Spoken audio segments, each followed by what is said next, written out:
developmental psychology is getting a lot of attention these days.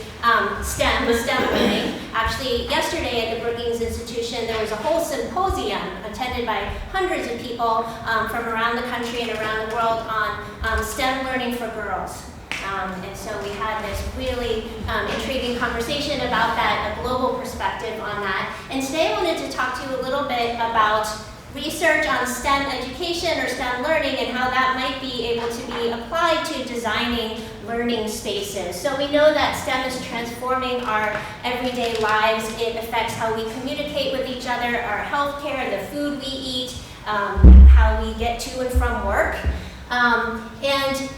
Informal STEM education or learning outside the classroom is being recognized more and more as sort of this missed opportunity, especially for very young children, to learn science, mathematics, things about technology. And I can skip a little bit over this because Brenna so nicely covered this, but we talk about the other 80%. Which is, kids spend only about 20% of their waking hours in school. So what about this other 80% that, is sort of, again, a missed opportunity for learning? And again, this is especially relevant for young children. Many young children may not go to preschool, or if they go to a preschool, it might not be the highest quality preschool. So their first educational opportunities, which are so critical and form the foundation of their learning trajectory, is most likely and oftentimes in what we call an informal learning space. So it could be in a library, it could be in a community center, it could be at home, it could be out at the park,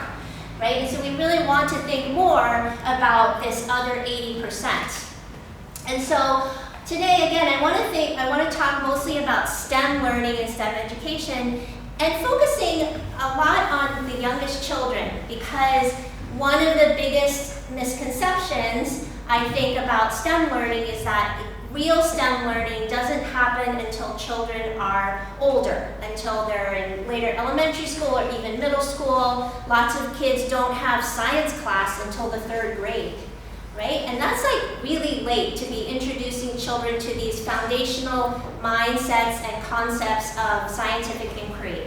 And so this is actually an infographic from a paper from the Center for Childhood Creativity. And it talks about a study that was done with 8-month-old babies. Okay, these babies most of them are not talking, they're not walking, yet this study shows that they have, or suggests that they have some very beginning sort of foundational understanding of probability, right? Like college students struggle with probability and statistics. Okay, so what's shown in this infographic, and I know it might be kind of hard to see from the back, so I'll try to explain it as best possible. Some people in developmental psychology like to refer to this study as the ping pong ball study. Okay, so what this study takes advantage of is the idea that infants will look longer at something that surprises them or that violates their expectation. Okay, so it's their way of telling us, oh, that's weird, or I didn't expect that, right? Because we can't ask the babies, whoa, what did you think about that, right? Like we have to figure out ways that they can tell us what they are thinking. Okay, so in this study, the babies watch an experimenter, and that's a hand, pull a sample, a 5-ball sample, out of a box, okay? And there's 2 colors of balls, there's red balls and white balls. Okay, and then the experimenters, the researchers are looking at how long do babies look at that 5-ball sample in different scenarios. Okay, and so what they find overall is that babies will look longer at an unexpected scenario. So for example, here in the unexpected circle, if you pull a sample of mostly red balls from a mostly white box, that's unexpected, right? Because most of the balls are white and you're pulling 5 out randomly, and if they're mostly red, oh, what happened? They look longer at that, right? So there's something going on. Okay, there's a lot of controversy as to like what that really means, but they're noticing something is off. Okay, and again, these are 8-month-old babies. Okay, so I think that's really remarkable and sort of cool how that research is done. Okay, with a little bit older children, we're looking, or babies too, but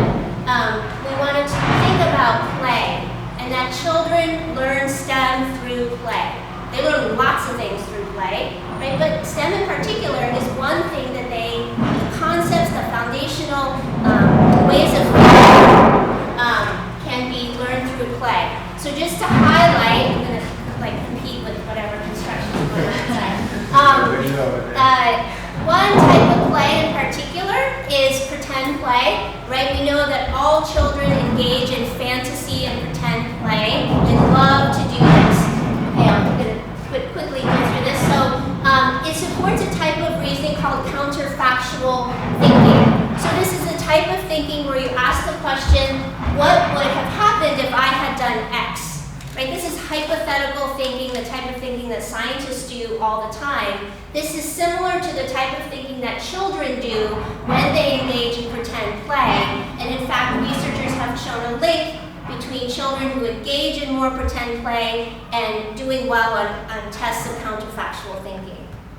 So I'll skip through this because also Greta covered this very nicely. Guided play leading to educational outcomes. I'm going to skip through this too because that's just another study showing some of the benefits of guided play. But that study, in essence, is showing that in guided play scenarios, compared to direct instruction or free play, parents and children use more spatial language, terms like next to, on top of, behind.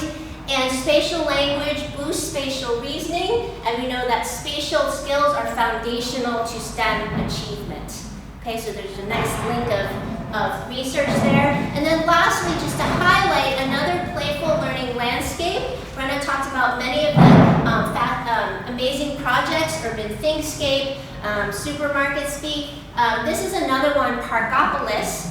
Okay, a lot of this research was done by Brenna and her colleagues, Kathy Hirsch-Pasek and Andy Bustamante at UC Irvine. So this was put into a children's museum in Philadelphia, the Pleach Touch Museum, and it has been shown to boost the conversational interactions between parents and children around STEM topics like fractions and measurement. And so as you can see on the board is divided into like fourths. So kids can go 2.5 spaces or 3 3/4 spaces. And here you can see the little girl is playing with the dice. There are fraction dice in the game. And then there are activity cards that, again, are focusing on these early STEM concepts for young children. And so just to wrap up, if you want to learn more about playful learning landscapes, this is one website where you can look on the Brookings website.